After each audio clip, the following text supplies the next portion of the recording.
Outra atividade bastante importante do ponto de vista artístico era o trabalho em metal desenvolvido pelos persas. Os persas foram célebres na utilização dos mais diversos metais para a criação de joias, vasos e outros objetos feitos de ouro, prata, cobre, ferro, etc. Eles eram bastante desenvolvidos no aspecto do trato com a metalurgia, com materiais produzidos a partir de metais diversos.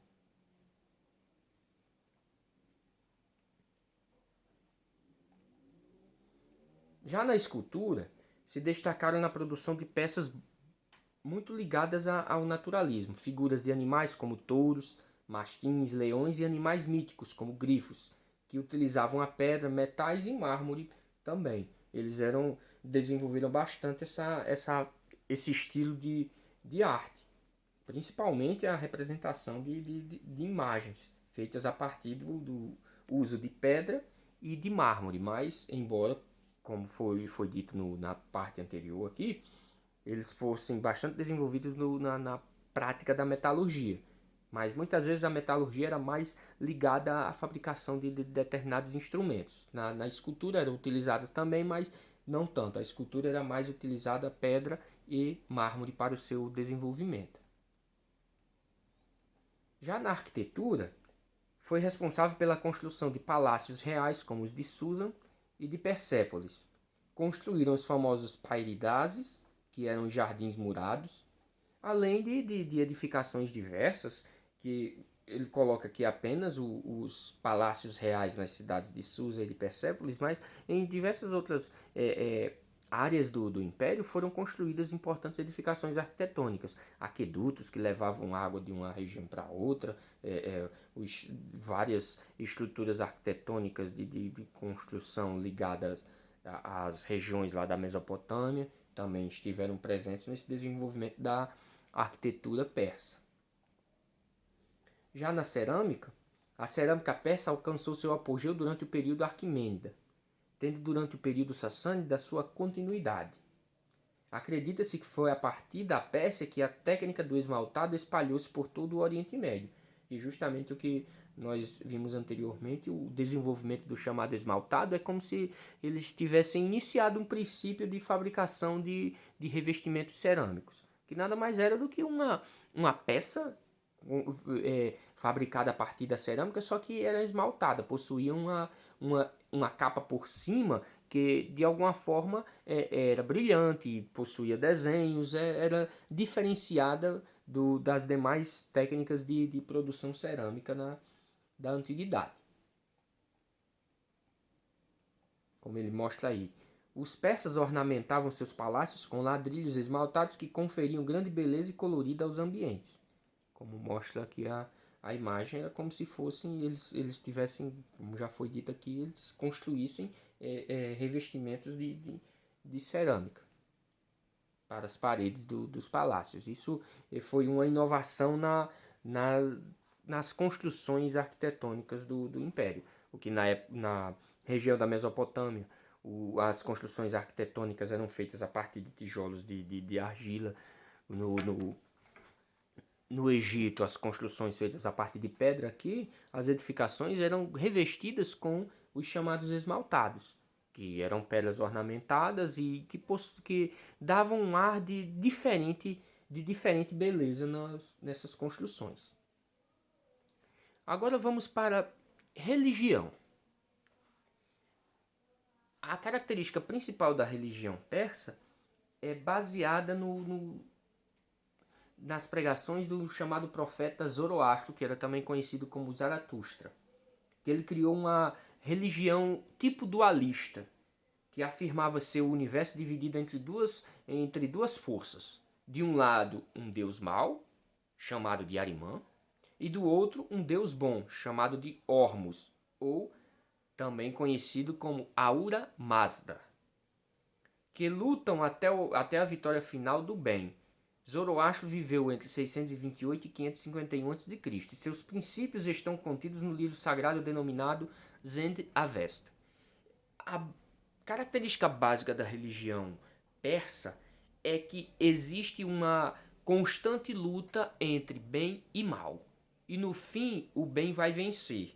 Justamente a divindade do bem vai derrotar a divindade do mal e vai prendê-lo, vai destruí-lo e acabar com todos os males da terra.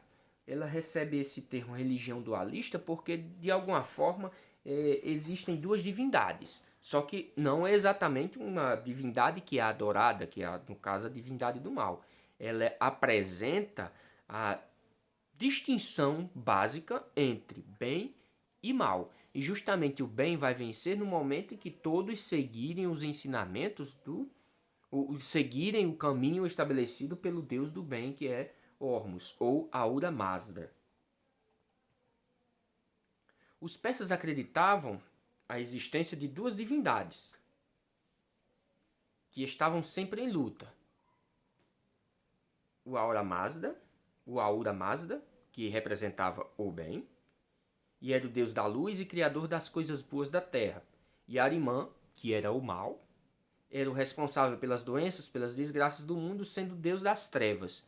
Aí justamente por existir essa dúbia divindade, por existir esses dois deuses que estavam em constante conflito, ora o bem combatendo o mal, isso representava assim uma luta, não uma luta apenas entre as divindades, mas uma luta constante interna dentro de cada indivíduo, que era a disputa. A disputa dessas divindades eram justamente o corpo das pessoas. O campo de disputa não estava no céu, digamos assim, estava no comportamento das pessoas. No momento que o bem se mostrasse superior ao mal, Ahura Mazda seria o vencedor do conflito.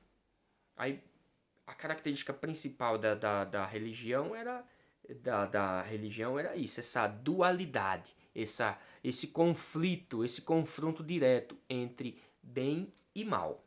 Além dessa religião pregada pelo profeta Zaratustra, também existia uma outra religião bem mais antiga, bem anterior a essas pregações desse profeta, o chamado mitraísmo, que é uma religião baseada, fundamentada principalmente no culto às divindades Mitra e Indra. Mitra, cujo nome quer dizer contrato, é a divindade das manadas bovinas. É um culto, digamos que uma espécie de culto animista, no qual se estabeleciam, de alguma forma, adoração a entidades divinas ligadas a animais. Com o helenismo, essa religião se espalhara por outras regiões do mundo antigo, tornando-se em Roma uma religião de mistérios, digamos assim. Ela, de alguma forma, ela se expandiu para outras regiões do mundo antigo conhecido. O sacrifício de um touro, o Taurobolium, representava um renascimento para o fiel. Era uma espécie de reconstituição da alma do fiel. Aquele que acreditava nas crenças do mitraísmo, ao fazer este sacrifício de um animal, no caso de um bovino, ele de alguma forma ele tinha um renascimento espiritual, digamos assim. Era como se ele renascesse, acabasse com os seus possíveis pecados ao fazer este sacrifício, este ritual de sacrifício. Acreditava-se que a mitra purificava os fiéis, salvando-os do dia do juízo final. É uma crença muito ligada à espiritualidade. A salvação espiritual da pessoa estava em volta a essa questão de adoração a esta divindade à medida que se fizesse sacrifícios de animais para esta. A grande festa de Mitra ocorria no dia 25 de dezembro, depois do solstício do inverno, representando o renascimento do Sol invencível, que o Sol representando o fogo que, de alguma forma, digamos que acabaria com os pecados, digamos assim, com os pecados do espírito das pessoas. Que é uma representação religiosa bastante ligada a uma tentativa de purificação no momento que se fizessem os sacrifícios. Outra característica ligada à religiosidade dos persas é a existência dos chamados magos. Os magi eram feiticeiros, bruxos, videntes, sacerdotes na antiga região da Média e formavam uma corporação que procurava, através do culto ao fogo, sua principal forma de religião arcaica. Durante o período sassânida, organizaram um masdeísmo oficial e tornaram-se um clero específico, estritamente ligado ao Estado e à propagação do zoroastrismo no Irã Ocidental. De alguma forma, o surgimento dos magos, de pessoas ligadas à compreensão de certos aspectos espirituais. Eram conhecidos como feiticeiros, bruxos, porque eles realizavam atividades ligadas ao que hoje nós podemos considerar atos de bruxaria, digamos assim. Adivinhações, observação de estrelas, faziam poções, esse tipo de coisa, lançavam feitiços. Eram célebres como astrólogos, principalmente.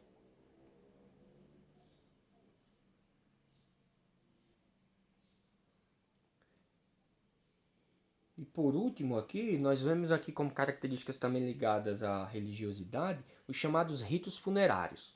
Nas antigas estepes da Ásia Central, era comum expor os corpos para putrefação, já que consideravam qualquer outro meio uma forma de profanar os elementos naturais, como o ar, o fogo, a terra e a água. Era uma forma de deixar tudo à natureza, de entregar o corpo do falecido à natureza. A própria natureza estava pronta para tomar de volta aquilo que era seu, no caso, a matéria orgânica do corpo vivo que acabou falecendo. No período zoroastrista, passaram a cremar o corpo e guardar as cinzas com a autoflagelação dos parentes como expressão de luto, muitas vezes de forma exagerada. De alguma forma, a crença com base nos ensinamentos de Zoroastro,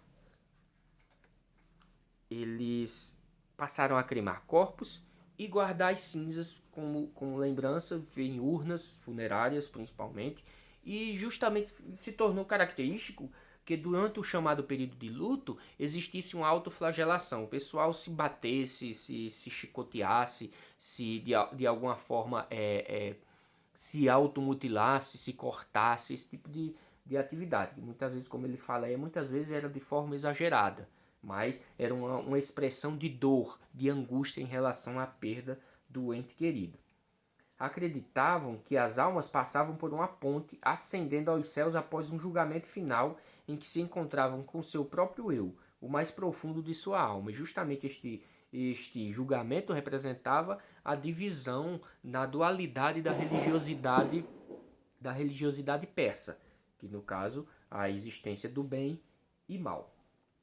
A alma chamada de Daena apresentava-se sempre sobre a forma feminina, e são os ameixas pentas que separam as boas das más. Que no caso, a partir daí, a morte representava a separação entre o bem e o mal. Se em vida o falecido em vida tivesse praticado sempre o bem, tivesse trilhado o caminho do bem, ele seguiria para a luz, para a glória de Ahura Mazda. Se não, ele seria mais uma alma controlada pelo deus Arimã. Bem, pessoal, era basicamente isso aqui sobre o Império Persa. Ficamos agora com a atividade e esperamos para a próxima aula. Até mais, gente.